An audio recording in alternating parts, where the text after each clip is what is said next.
如果有行雷劈嘅先兆啊，人體會發生乜嘢變化咧？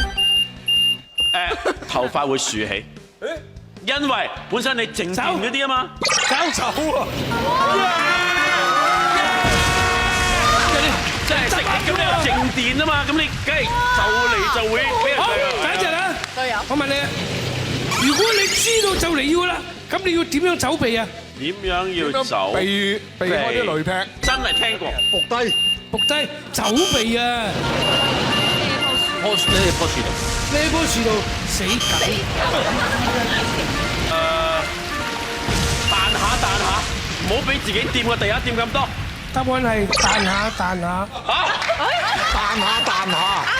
好難係啱嘅，係好似僵屍咁跳，盡量避免同地下接觸。叻喎！